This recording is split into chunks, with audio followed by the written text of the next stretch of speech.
नमस्कार, आप देख रहे हैं न्यूज 18 स्पेशल। मैं हूं आपके साथ विभा उपाध्याय और ईडी की टीम आज पटना से लेकर दिल्ली तक एक्शन मोड में नजर आ रही है।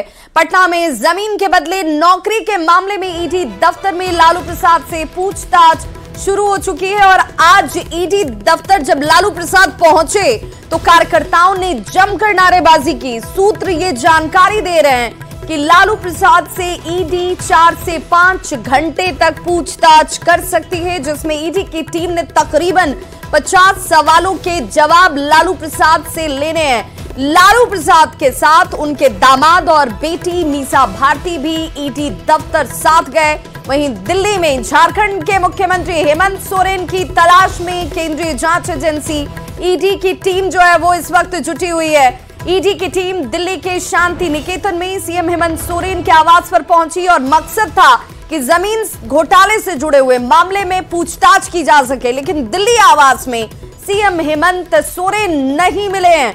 ईडी की टीम सीएम के सरकारी ड्राइवर रविंद्र को लेकर अब पहुंची थी, लेकिन सीएम आवास में मुख्यमंत्री हेमंत सोरेन मौजूद नजर नहीं आए। झारखंड भवन में भी हेमंत सोरेन की तलाश की गई, लेकिन उनकी मौजूदगी वहां भी नहीं थी। सूत्र से जो मिल रही जानकारी है उसके मुताबिक मोतीलाल नेहरू स्थित शिबू सोरेन के आवास पर भी सीएम हेमंत सोरेन नहीं मिले हैं और ऐसे में सीएम हेमंत सोरेन को ट्रेस करने में अब ईडी की टीम जो है वो जुट गई है। दो तस्वीरें इस वक्त बेहद महत्वपूर्ण। दो पड़ोसी राज्य बिहार और झारखंड और दोनों ही जगहों पर एक पूर्व मुख्यमंत्री लालू प्रसाद जिनसे ईडी की टीम पूछताछ कर रही है और यह माना जा रहा है कि तकरीबन 4 से 5 घंटे यह पूछताछ चलेगी। 50 सवालों की एक फहरिस्त तैयार की गई है। वहीं दूसरी तरफ देखिए, जहां पर झारखंड के मुख्यमंत्री हेमंत सोरेन से पूछताछ करने के लिए टीम पहुंची तो जरूर, लेकिन मुख्यमंत्री है कहां, इसे लेकर किसी के पास कोई जानकारी नहीं है। अच्छा, इसमें कोई नई बात नहीं है। जब उनको लगता है कि अब बस भेज दो उनके परिवार को, लालू जी को उनको भेज दो समन, तो वो भेज देते हैं। और सिर्फ हमारा ही परिवार नहीं, अब तो आप देश में देख रहे होंगे जितने भी उनको लगता है कि ये विपक्ष में है, जो उनके साथ आ नहीं रहे हैं, उनको ये समन भेज दिया जाता है, उनको ये ग्रीटिंग कार्ड भेज दिया जाता है। और हमारा परिवार, खास करके हमारा परिवार, जब भी कोई भी एजेंसी हो, चाहे वो सीबीआई हो, चाहे ईडी हो, चाहे इनकम टैक्स हो, जब भी बुलाती है हम लोग वहां जाते हैं और उनके प्रश्नों का पूरी तरह से सहयोग करते हैं और उनको जवाब। जहां जहां ईडी ने कार्रवाई की, लोग जेल में गए कि नहीं गए? आप लूटेंगे तो जेल जाएंगे, तो आप लूटेंगे भी और चाहेंगे कार्रवाई नहीं हो, तो नरेंद्र मोदी की सरकार तो ईमानदारी में बहुत कड़ी है ना, जानते हैं आप ना। तो ईडी किस मामले में सवाल करेगी या करती, इसका जवाब नहीं है, सिर्फ प्रताड़ित की बात करती है। आपने नौकरी के बदले जमीन ली क्या, जवाब इसका देना है ना, इसका जवाब नहीं देंगे। अपने समाज के लोगों से भी जमीन ली तो जवाब इसका देना पड़ेगा, इसका जवाब तो नहीं है, तो ईडी सवाल तो पूछेगी ना। तो ईडी सवाल पूछेगी। रविशंकर प्रसाद कह रहे हैं कि भाई आपने अगर नौकरी देने के बदले जमीन ली, चाहे वो सामाजिक लोगों से ली हो, समाज के लोगों से ली हो या अपने जान पहचान वाले लोगों से ली हो, लेकिन जवाब देना पड़ेगा। और ईडी की टीम अपना रूटीन वर्क कर रही है, उसमें कोऑपरेट करने की जगह आप अगर उससे भागिएगा, उससे बचिएगा तो परेशानी आपके लिए खड़ी होगी। मैसेज भी एक अलग तरीके से जाता है। हमारे सहयोगी देखिए ग्राउंड जीरो पर मौजूद हैं हर जगह से और वो जानकारी हम तक पहुंचा रहे हैं। हमारे साथ देखिए इस वक्त रांची सीएम हाउस के पास से अविनाश कुमार जुड़े हुए हैं, साथ ही साथ शंकर आनंद हमारे साथ इस वक्त जुड़े हुए हैं और अमित हमारे साथ जुड़े हुए हैं। शंकर आनंद की मौजूदगी ईडी हेडक्वार्टर से है, वहीं अमित हमारे साथ जुड़े हुए हैं ईडी दफ्तर पटना से।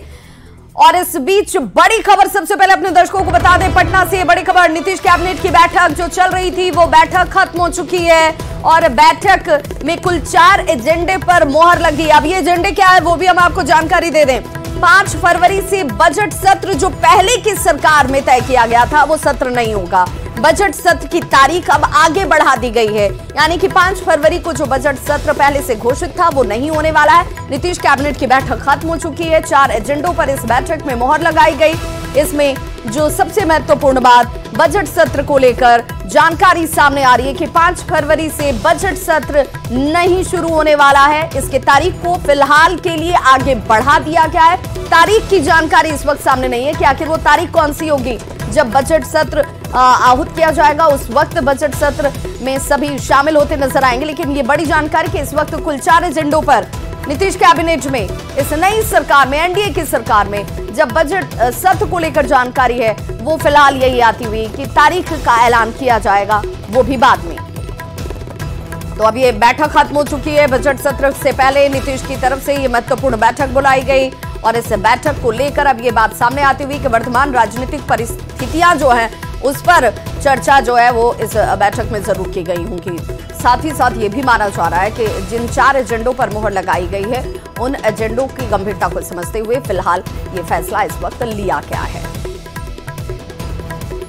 और हमारे सहयोगी लगातार हमारे साथ जुड़े हुए हैं और लैंड फॉर जॉब मामले में आज देखिए किस तरीके से गहमा गहमी आपको बिहार से लेकर दिल्ली और दिल्ली से लेकर झारखंड तक नजर आ रही होगी, क्योंकि एक साथ ईडी की टीम इन तमाम जगहों पर इस वक्त जांच करने के लिए पहुंच रही है। हमारे सहयोगी अमित जहां से मौजूद है हमारे साथ इस वक्त, देखिए साथ ही साथ अमितेश भी हमारे साथ जुड़ गए हैं, शंकर आनंद की मौजूदगी है, अविनाश हमारे साथ जुड़े हुए हैं। अमित, सबसे पहले तो ये बताइए कि लालू प्रसाद से पूछताछ का जो दौर था वो शुरू हो गया क्या? यादव से पूछताछ का दौर जो है वो शुरू ही नहीं हुआ, बल्कि आधे घंटे से अधिक का वक्त जो है वो बीत चुका है। और इस बीच जो है मीसा भारती निर्धारित समय है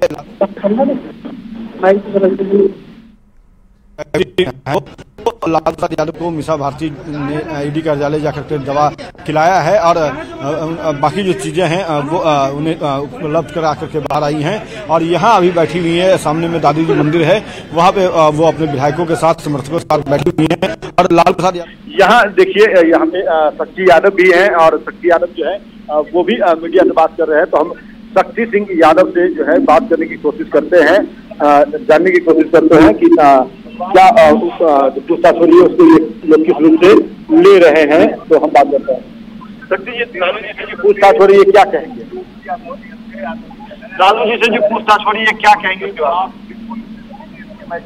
वो नीतीश जी की इसकी मैं ख्याल करता हूँ। सदन के अंदर में बोले थे, बाहर भीतर के सवाल पर निवेदिता माननीय सदस्य ने आपा खो करके आधे समुदाय का अपमान बताया था। बिल्कुल, देखिए शक्ति यादव जो है दूसरे मुद्दों पे मीडिया से बात कर रहे हैं और हम कोशिश कर रहे हैं कि इनसे जरूर बात करें। और सत्ता पलट गई इसका जो है वो किया जा रहा है, सामने में ईडी का अमिताभ तक पहुंचेंगे, क्योंकि यहाँ पर देखिए अब जो आरजेडी के लोग हैं, आरजेडी के जो नेता है या प्रवक्ता है, उनकी तरफ से अब सीधे तौर पर किसी भी सवाल के पूछे जाने पर यही जवाब दिया जा रहा है कि नीतीश कुमार ने जो किया है जनता उसका हिसाब करेगी, जनता उसे देखेगी।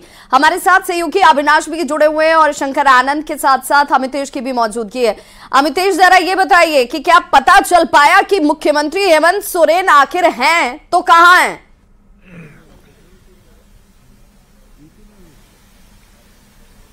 देखिए, जो हमारे सूत्र बता रहे हैं उसके मुताबिक मुख्यमंत्री हेमंत सोरेन अपने शांति निकेतन स्थित आवास जहां पर मैं खड़ा हूं वहां भी नहीं है, और शिबू सोरेन का आवास है दिल्ली में, चूंकि राज्यसभा सांसद है उनके पिता शिबू सोरेन, मोतीलाल नेहरू स्थित जो उनका आवास है वहां भी नहीं है, झारखंड भवन में भी नहीं है।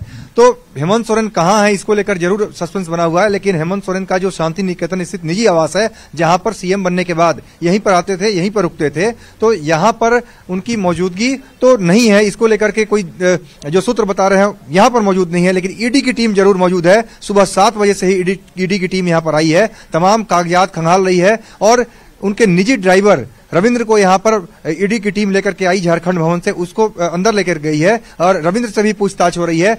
लोकेशन पूछा जा रहा है कि आखिरकार हेमंत सोरेन कहां है। आप देख सकते हैं यहां पर किस तरह से जो तमाम लोगों का जमावड़ा है, मीडिया का जमावड़ा है, और इसके अलावा यहाँ पर सुरक्षा के पुख्ता इंतजाम किए गए हैं। सिक्योरिटी के यहाँ पर देखिए दिल्ली पुलिस के जवान हैं और बाकी लोग यहाँ पर हैं, तो सुरक्षा के काफी इंतजाम किए गए हैं। और ईडी के अधिकारी बाहर भी निकल रहे हैं, अंदर भी जा रहे हैं, जिसका विजुअल्स हमने थोड़ी देर पहले अभी दिया था। और यहाँ पर देख सकते हैं कि मीडिया का जमावड़ा है, लेकिन अंदर ईडी की टीम है। मुख्यमंत्री हेमंत सोरेन यहाँ पर नहीं है, चूंकि जब भी रहते हैं तो यहाँ पर बाहर सीएम सिक्योरिटी के जो लोग हैं वो मौजूद रहते हैं। एक भी व्यक्ति सीएम सिक्योरिटी का सुबह से नहीं है। तो देर रात यहां पर सीएम आए थे हेमंत सोरेन, लेकिन जो सूत्र बता रहे हैं उसके मुताबिक हेमंत सोरेन यहां से सुबह सुबह तड़के यहां से निकल गए हैं। कहां है, किस जगह पर है, कोई जानकारी नहीं। इसको लेकर के सस्पेंस जरूर बना हुआ है, लेकिन ईडी की टीम यहां पर कागजात खंगाल रही है, उनके ड्राइवर से, उनके और स्टाफ से बातचीत कर रही है, पूछताछ कर रही है। बिल्कुल, तो ये भी जरा जान लेते हैं कि क्या जब यहां से अहले सुबह निकल चुके हैं तो क्या कोई जानकारी झारखंड तक पहुंच पाई? अविनाश हमारे सहयोगी हमारे साथ जुड़े हुए हैं। अविनाश, क्या कोई जानकारी मिल पा रही है कि हेमंत सोरेन जब दिल्ली में जहां जहां ईडी की टीम उन्हें देख सकती थी, जहां जहां उन्हें ठिकानों की जानकारी थी, वहां तक पहुंची, जब जानकारी नहीं मिली तो क्या झारखंड के लिए तो रवाना नहीं हो गए?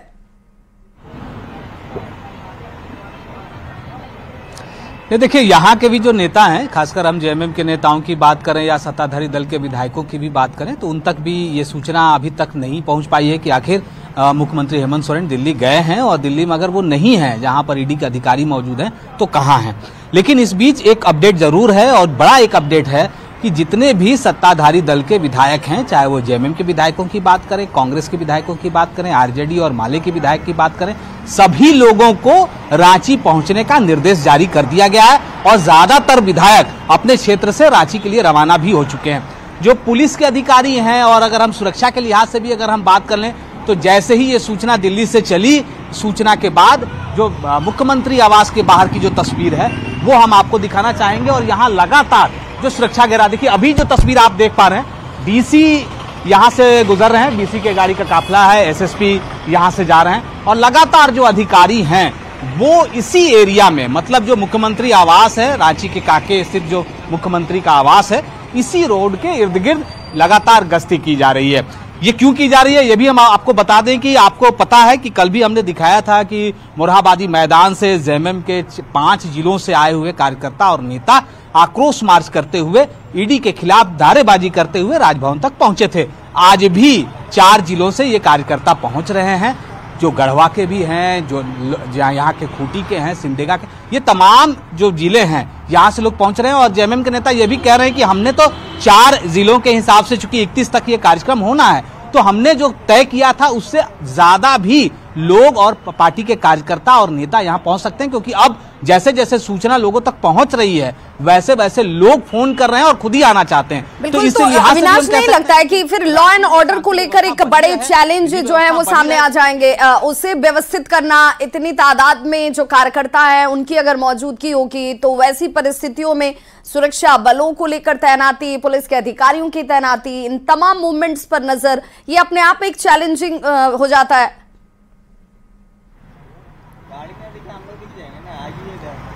बहुत बड़ी चुनौती है, इसलिए मैंने कहा कि सुबह से ही जो पुलिस के जवान हैं, मैं जहां खड़ा हूं, अगर हम थोड़ी सी दूर, मतलब हम यहां से 100 कदम की दूरी पर आपको दिखाना चाहेंगे, यहां सूचना भवन चौक है, और उस चौक पर जो है कम से कम 200 से ज्यादा पुलिस के जवान मौजूद हैं। ये वही चौक है जब पिछली बार भी जब यहां 20 जनवरी को ईडी के अधिकारी यहां पहुंचे थे पूछताछ के लिए, तब सूचना भवन चौक और यहाँ जो गोंदा थाना है उसके ठीक सामने में जो है वो जेएमएम के कार्यकर्ता सुबह से लेकर रात तक, जब तक ईडी के अधिकारी रहे, वो डटे हुए थे। और यहीं पर सीएम हेमंत सोरेन ने बाहर निकलने के बाद अपने कार्यकर्ताओं को संबोधित भी किया था। जो तस्वीर अभी आप देख रहे हैं, जिस चौक को हम दिखाने की कोशिश कर रहे हैं, तो ये अगर सुरक्षा के लिहाज से अगर हम बात कर लें तो पुलिस के जवानों की तैनाती अलग अलग क्षेत्र में भी की गई है। न सिर्फ हम यहाँ की बात नहीं करें, रांची के अलग अलग इलाकों में भी, चाहे वो हम राजभवन की भी बात कर लें, बीजेपी कार्यालय की तरफ की बात कर लें, मोरहाबादी मैदान तमाम की जगहों बात पर कर लें, सुरक्षा व्यवस्था और ज्यादा अमूमन आम दिनों की तुलना में ज्यादा पुख्ता की गई है, ज्यादा और तेज की गई है। ऐसे में हमारे सहयोगी शंकर आनंद भी हमारे साथ जुड़े हुए हैं। शंकर आनंद, जरा ये बताइए कि अगर मुख्यमंत्री हेमंत सोरेन जहां जहां पर ईडी की टीम पहुंच रही है वहां नहीं मिलते हैं, तो अगली स्ट्रेटेजी क्या हो सकती है, अगला मूव क्या हो सकता है? या फिर टीम ने ये डिसाइड कर लिया है, ये तय कर लिया है कि भाई हेमंत सोरेन अगर दिल्ली में मिलेंगे तो दिल्ली में उनसे पूछताछ होगी, अगर वो खुद पहुंचते हैं उस पूछताछ में शामिल होने के लिए तो बेहतर है, अगर नहीं पहुंचते हैं तो जहां पर भी उनकी मौजूदगी होगी वहां ही टीम पहुंच जाएगी? देखिए, सबसे बड़ा एजेंडा इस मामले में और जो सबसे बड़ा महत्वपूर्ण इनपुट है वो मैं देना चाहूंगा। इस मामले पर जो भी मुख्य तफ्तीश करता है देवव्रत झा, ये असिस्टेंट डायरेक्टर हैं, अगर वो रांची से दिल्ली तक पहुंचे हैं तो इसका मतलब साफ है कि यहां पर भी मुख्यमंत्री हेमंत सोरेन अगर मिलते हैं तो उनसे पूछताछ की जा सकती है, या इस मामले पर आगे जो भी एक्शन होना है वो एक्शन उनके द्वारा लिया जा सकता है। चाहे किसी भी मामले में अगर किसी आरोपी के से जब पूछताछ होती है या किसी की गिरफ्तारी होती है या कोई भी मामला जब या कोर्ट में चार्जशीट फाइल होता है तो उस मामले में आयोग का रहना बेहद जरूरी होता है। तो इस केस के जो मुख्य आयु हैं वो राजधानी दिल्ली में है, जिस तरह से कि हमारे सूत्र बता रहे हैं। अगर वो यहां पे हैं तो इसका मतलब साफ है कि इस मामले में काफी जो गतिविधियां हैं वो आगे बढ़ रही हैं, जो तफ्तीश का दायरा है वो काफी अलग स्तर पे बढ़ा हुआ है। और देखिए यहां पर एक आयोग की हम चर्चा क्यों कर रहे हैं, जिस तरह से इस मामले की बात करें, ये मामला ये रांची में केस रजिस्टर्ड है। इस मामले में इन्वेस्टिगेशन रांची का होना चाहिए, लेकिन अगर रांची से संबंधित अगर इन्वेस्टिगेटिव ऑफिसर दिल्ली में है तो इस मामले को समझा जा सकता है कि जांच किस कदर अब आगे बढ़ता हुआ नजर आ रहा है। और जिस तरह से मुख्यमंत्री हेमंत सोरेन की अगर बात करें तो हेमंत सोरेन को 10 बार इस मामले में सम्मन भेजा जा चुका है, लेकिन वो पूछताछ की प्रक्रिया में सामना करने के लिए वो अभी तक सामने नहीं आ रहे हैं। तो निश्चित तौर पे कहा जा सकता है कि उनकी मुश्किलें आगे बढ़ सकती हैं। लेकिन यहां पे जो सवाल उठ रहा है, क्या फिर से हेमंत सोरेन को सम्मन दिया जा सकता है, तो मैं स्पष्ट कर देना चाहता हूं कि फिलहाल अब कोई भी सम्मन जांच एजेंसी के द्वारा नहीं दिया जा सकता है। और हो सकता है कि इस मामले में अब जो पूछताछ की जो तमाम प्रक्रिया है उसको पूरा किया जा सकता है, क्योंकि जिस तरह से हमारे सूत्र बता रहे हैं कि अब तक पूछताछ के लिए 10 बार का जो सम्मन जो दिया जाना वो अपने आप में एक रिकॉर्ड कहा जा सकता है। रिकॉर्ड इसलिए कहा जा सकता है कि आज तक 10 बार सम्मन किसी भी आरोपी को आज तक नहीं दिया गया। पहला केस झारखंड के केस में देखने को मिला है कि पहली बार किसी आरोपी को सम्मन दिया गया। हालांकि मुख्यमंत्री अगर हेमंत सोरेन की अगर बात करें तो अभी तक इस मामले में इससे पहले जो चार्जशीट जो दायर किया गया था उसमें कहीं भी उनका नाम नहीं है, लेकिन मुख्यमंत्री हेमंत सोरेन से जुड़े हुए कई ऐसे लोग हैं, कई ऐसे अधिकारी हैं जिसकी गिरफ्तारी इस मामले में हो चुकी है और कई ऐसे अन्य आरोपी हैं उनकी भी गिरफ्तारी इस मामले में हो चुकी है। तो जांच एजेंसी इस मामले में उन तमाम इनपुट्स को खंगालना चाहती है, मुख्यमंत्री हेमंत सोरेन से पूछताछ करना चाहती है। शंकर, जो भी तब ये माने कि जिन आयु की बात आप कर रहे हैं उनकी जब तक मौजूदगी दिल्ली में है तो ये माना जाए कि मुख्यमंत्री हेमंत सोरेन की भी मौजूदगी दिल्ली में ही है। हालांकि वो अभी कहाँ है ये तलाश ईडी की टीम भी कर ही रही है, लेकिन अगर ये आयोग की टीम जो है अगर रांची की तरफ मूव करती है, इसका मतलब ये माने कि यहां से मुख्यमंत्री रांची के लिए निकल चुके हैं, तो ये आखिर पता कैसे चलेगा? नहीं, मैं अभी फिलहाल स्पष्ट कर देना चाहता हूं, यहां रांची का कोई मूवमेंट नहीं हुआ है अभी, ना मुख्यमंत्री के टीम के द्वारा यहां से मूवमेंट हुआ है जैसा कि हमारे सूत्र बता रहे हैं, ना ही ईडी की टीम अभी रांची मूव की है। यहां पे मैं जानकारी आपको दे रहा हूं कि रांची से एक टीम दिल्ली आई हुई है, तो रांची से टीम यहां पे क्यों आई है, इसका मतलब मैं बताना चाहता हूं, अपने तमाम दर्शकों को बताना चाहता हूं कि अगर रांची से टीम दिल्ली आई है तो इसका मतलब यह है कि इस मामले पर ये जो केस है, लैंड डील से जुड़ा ये जो मामला है, इस मामले में कोई भी जो कानूनी कार्रवाई आगे की जाएगी तो आयोग के मार्फत ही किया जाता है। तो हो सकता है कि जांच एजेंसी इस मामले में एक कोई बड़ी कार्रवाई करने को लेकर तैयारी कर रही है। शायद इसी का एक असर है कि रांची से जांच अधिकारी दिल्ली पहुंचे हैं और इस मामले में तफ्तीश का दायरा आगे बढ़ाने का कोशिश कर रहे हैं। यहां से मैं स्पष्ट कर देना चाहता हूं, ना ही अभी मुख्यमंत्री का काफिला भी रांची के लिए मूव किया है और ना ही जो जांच अधिकारी रांची से दिल्ली आए हैं उनका भी मूवमेंट अभी नहीं हुआ है, सभी अभी यहीं पे हैं। तो यहां पर होने का मकसद क्या है, और देखने को इस मामले में एक और महत्वपूर्ण बात है कि अगर मुख्यमंत्री हेमंत सोरेन की अगर गिरफ्तारी का अगर मसला होता तो 2 दिन पहले भी गिरफ्तारी हो सकती थी। 2 दिन पहले जब मुख्यमंत्री हेमंत सोरेन परसों रात में रांची से जब दिल्ली आ रहे थे तो वो वहां पे सामान्य तौर पे आए थे, वहां पे फिर मुख्यमंत्री के लोकेशन की जानकारी का ना होना क्या संकेत देता है? मुख्यमंत्री कहाँ है इसके बारे में किसी को कुछ पता नहीं है, ये अपने आप में और थोड़ा उलझा देता है इस पूरे मसले को। शंकर, जरा ये भी बताइए, क्योंकि लालू प्रसाद से भी दूसरी तरफ पूछताछ जो है वो पटना में शुरू हो चुकी है। ये कहा जा रहा है कि तकरीबन 50 ऐसे सवाल हैं जो तैयार किए गए हैं, लालू प्रसाद से पूछे जाएंगे। ये पूछताछ अब आगे जब बढ़ती नजर आएगी, एक तरफ तो कॉपरेशन नहीं हो रही है, दूसरी तरफ लालू प्रसाद कॉपरेट कर रहे हैं, 2 पड़ोसी राज्य, लेकिन दोनों तरफ ईडी की अगर कार्रवाई की बात करें तो ये कार्रवाई में एक कॉपरेट करता हुआ दिखता है शख्स, एक दूसरी तरफ से नॉन कॉपरेशन वाली चीजें नजर आती हैं। मैसेज बड़ा अलग अलग तरीके से जा रहा है। निश्चित तौर पर देखिए, अगर जांच एजेंसी ईडी के द्वारा जिस तरह से आज बिहार के पूर्व मुख्यमंत्री रहे लालू प्रसाद यादव से पूछताछ की जा रही है, तो उस मसले में देखा जाए तो निश्चित तौर पे लालू प्रसाद यादव जांच एजेंसी को सहयोग करते हुए नजर आ रहे हैं। जिस तरह से उनको सम्मन दिया गया था और सम्मन देने के बाद उनसे कहा गया था कि आप पूछताछ की प्रक्रिया में हिस्सा लेने के लिए कहां आना चाहेंगे, क्या आप राजधानी दिल्ली आना चाहेंगे?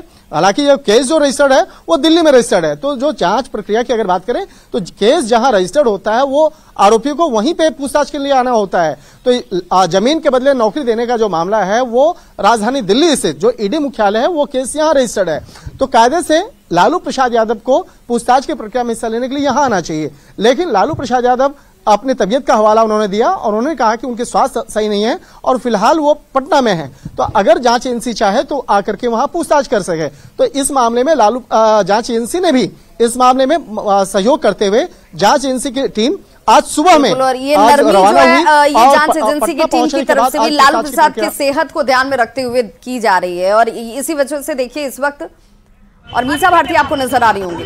सिर्फ दो सवाल। मीसा भारती है, मतलब आज लालू जी को बुलाया गया है पूछताछ के लिए, आप लोग सपोर्ट कर रही हैं, आप लोग सपोर्ट कर रही हैं। दूसरी